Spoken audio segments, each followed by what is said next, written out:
Mga kababayan, magpahanggang ngayon ay wala pa rin naitatalang patay o casualty sa naganap na pagguho ng isang ginagawang gusali sa Barangay Balibago, Angeles City, Pampanga. Ito po ay sang-ayon sa Bureau of Fire Protection, Chief ng Regional Information Office na si Fire Superintendent Maria Lea Sahili sa kanyang ginawang pagpapaliwanag sa grupo ng mga mamamahayag na nasa site ng guho. Sinabi pa rin niya na nasa 24 katao ang ligtas na naging kasama o bahagi ng nasabing guho na mga manggagawa sama ang foreman ang nakaligtas na nagre-recover.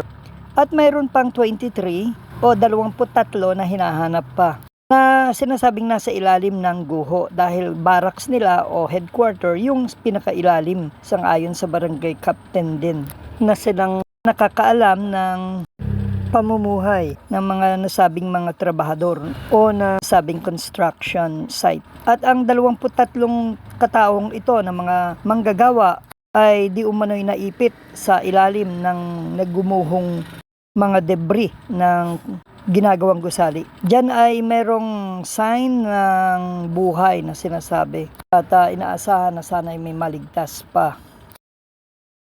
At may kabuuang 47 ang lahat ng mga manggagawa ng mga nandidiyan o nagtatrabaho sa nasabing construction site. Pusan pa rin ang ginagawa ng mga nagsama-samang ahensya ng pamahalaan, Bureau of Fire Protection, Angeles City, PRRMO, gandun din ang Red Cross at ang Philippine National Police na siya nagbibigay ng security sa nasabing lugar. At naganap di umano ang nasabing pagguho sa kasagsagan ng ulan, thunderstorm, mga bandang 2:00 ng madaling araw kanina. Ngayong araw ng Linggo, May 24, 2026. Diyan sa Barangay Balibago, Angeles City, Pampanga, sa may Teodoro Street. Ang Provincial BRRMO, ganun din ang Bureau of Fire Protection ng probinsya ay nagsanib na at maging ang national offices or agencies, DPWH, MMDA at iba pang mga ahensya na maaaring makatulong ay nandyan na rin sa may Balibago, Pampanga sa pinangyarihan ng pagguho ng building na ginagawa upang humanda para tumulong upang maiangat ang mga tambak ng mga debris na nakatabon sa mga manggagawang naipit sa ilalim at upang mailigtas sila. Po yung ating area of operation into 4 quadrants. Kung makikita nyo po, kung halimbawa po nandito tayo sa upper left, upper right, lower left, and lower right, quadrant 1, 2, 3, 4. So, dito po siya sa upper left po na quadrant. So, kung dito po tayo, nandito po sa may bandang M. Louvillier po ba, yun yung establishment nun sa harap. Doon po yung rescue area natin as of now. Matatanaw nyo po kung iso-zoom in nyo. Doon po nanggagaling yung ating Science of Life right now. Yun po. And back from the family members, total of 23 estimated trapped victims as of today. So we have a total number of 24 who have escaped. So meaning hindi po sila nakasama dun sa bilang na 23 na hinahanap natin ngayon. Meron po tayong 10 patients transported sa San Rafael Lazatin Memorial Hospital. And may isa po tayo dun sa patient na hindi pa nakukuha yung pangalan as of now. So bale, we have a total of 24 na po na safe as of today. Wala pa po tayong casualty as of 1400 hotel, sir. Yes po. Lubid daw, sir. Kaya ko ventilate. Walang gagalaw mo na ha. K12, sir. K12. K12. Dalhin mo yan hanggang kahit saan tumatay. Yes, sir. Atago ko to, sir. Sir, bigyan gloves sir. Next, sir. No, ginuho yung building. Kini yan oh. Kining kai, Banda Walking Street. Ngini mo yan.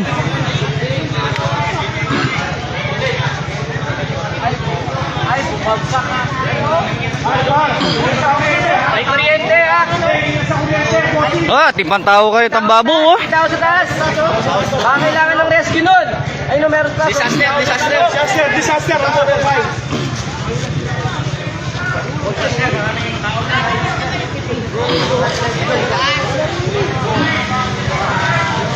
Ito yung ginagawa nilang building oh.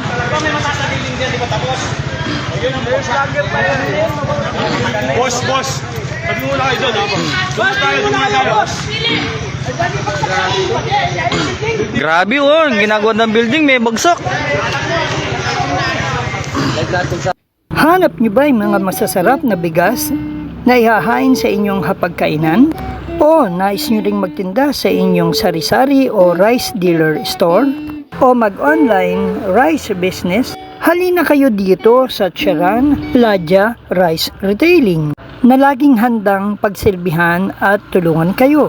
Available sa kanila ang masasarap, malalambot, de kalidad, napakagagandang uri ng mga bigas na pawang inani sa lalawigan ng Aurora.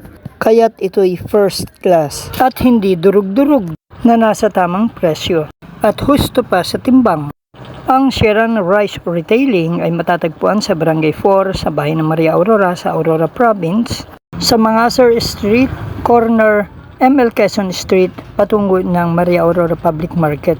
Ang Charan Ladya Rice Retailing ay kompleto sa dokumento at business permit. Makabibili sa kanila ng wholesale at retail price. Sila ay namimili rin ng mga aning palay sa magandang presyo. Maaari silang tawagan sa 0991-835-8153. Sila ay bukas mula umaga hanggang alas 8 ng gabi. So ano pang hinihintay nyo? Bili na! Tale as old as time, true as it can be. Barely even friends, then somebody bends unexpectedly. Just a little change, small to say the least. Both a liquor scared, neither one prepared. Beauty. Para sa NSK News ng NSK TV Channel, Narciso Co reporting.